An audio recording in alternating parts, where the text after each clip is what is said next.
menjadi Ketua Ranting Gerwani. Gerwani memiliki program dan kegiatan-kegiatan yang memajukan rakyat, terutama kaum perempuan. Untuk mendukung program pemerintah dalam mencerdaskan bangsa, kami melakukan pemberantasan buta huruf, mendirikan TK Melati. Saya juga mengajar pada waktu itu. Untuk menyadarkan kaum perempuan, kami ikut menyusun rancangan undang-undang perkawinan dan menolak perkawinan dini. Gerwani jenderal, Gerwani bayinya jenderal, Gerwani matanya jenderal.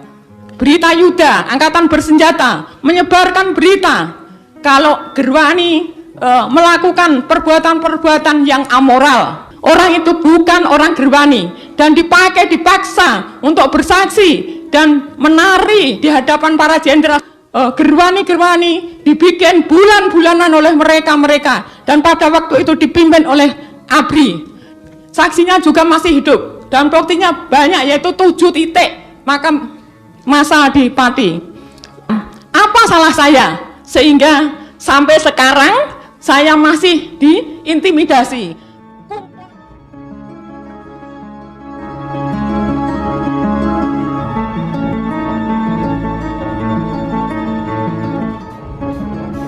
Melacak misteri di balik imajinasi kengerian Gerwani.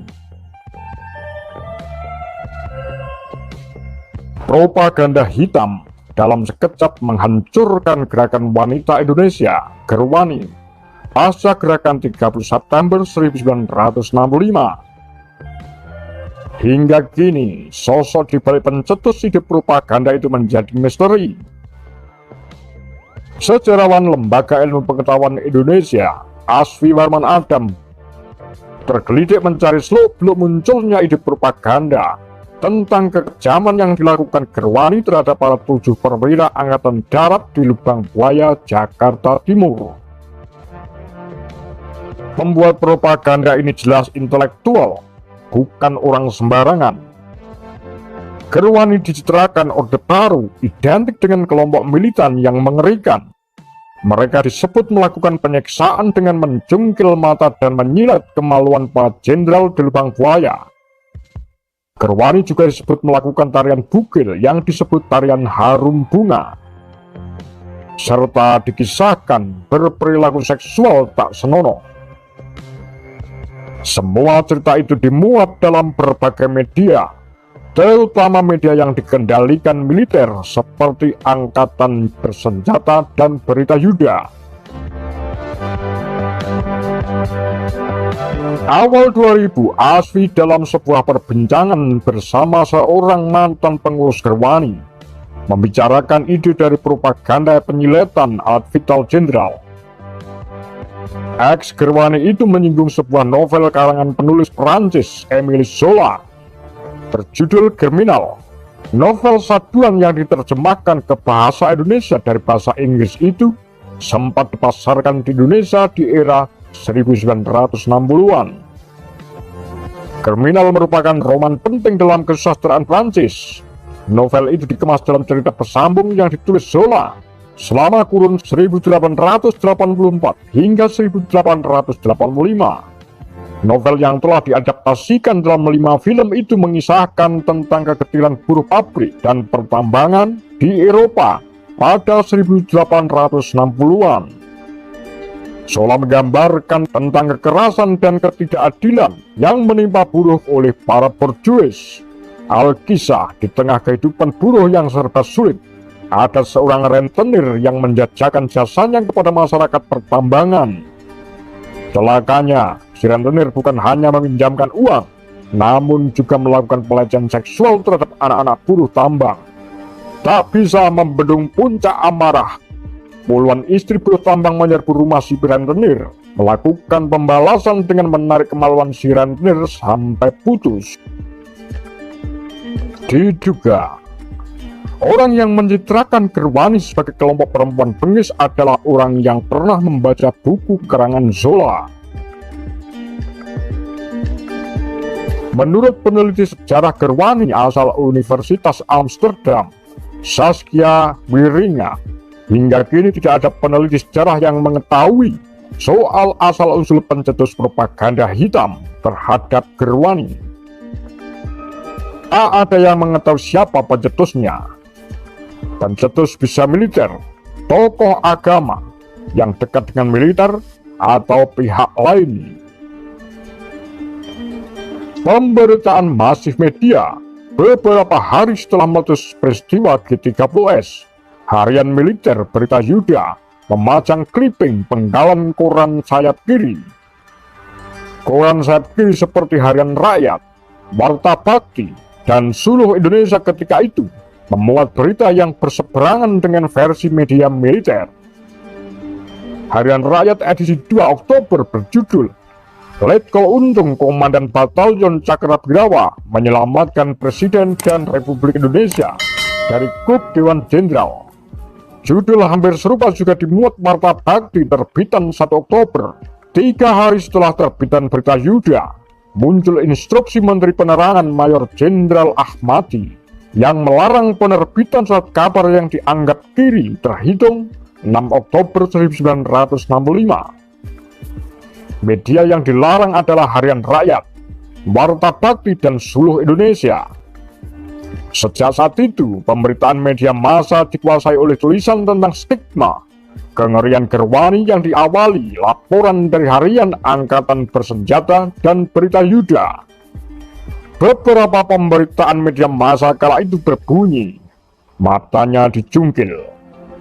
Angkatan Bersenjata 6 Oktober 1965, ada yang dipotong tanda kelaminnya. Berita Yuda 10 Oktober 1965. Setelah pemberitaan mengenai adanya penyiksaan terhadap 7 perwira, pada Desember 1965 muncul laporan mengenai tarian Harum Bunga yang disebut sebagai tarian bugil yang dilakukan aktivis Gerwani di Lubang Buaya. Juru warta menggunakan narasumber dari pihak militer untuk menuliskan berita itu, di antaranya Ketua Tim Pemeriksa dan Interogasi Jawa Barat, Mayor Dana Miharja. Propaganda yang diulang-ulang melekat dalam ingatan masyarakat sehingga sulit dihilangkan. Propaganda rezim Soeharto terbilang masif karena mendapat dukungan dari negara asing. Asfi merujuk putusan International People Tribunal 1965 yang menyebut Amerika, Inggris, dan Australia turut memberikan bantuan dalam agenda penumpasan komunis di Indonesia, termasuk lewat propaganda. Manuver Soeharto semakin gesit setelah Soekarno menerbitkan surat perintah 11 Maret Super Semar 1966. Soeharto yang menjabat Panglima Komando Operasi Keamanan dan Ketertiban saat itu dipersilahkan mengambil segala tindakan yang dianggap perlu untuk mengatasi situasi keamanan yang buruk. Setelah Super Semar, Soeharto langsung mengambil banyak tindakan. Tindakan yang diambil Soeharto antara lain membubarkan Partai Komunis Indonesia yang dituding mendalangi G30S, menangkap 15 menteri loyalis Soekarno, membubarkan Cakrawirawa, pasukan pengaman elit presiden, dan mengontrol pers. Soeharto menginstruksikan semua berita politik yang akan dimuat oleh Televisi Republik Indonesia (TVRI) dan Radio Republik Indonesia (RRI) sebagai media milik pemerintah harus seizin Pusat Penerangan Angkatan Darat.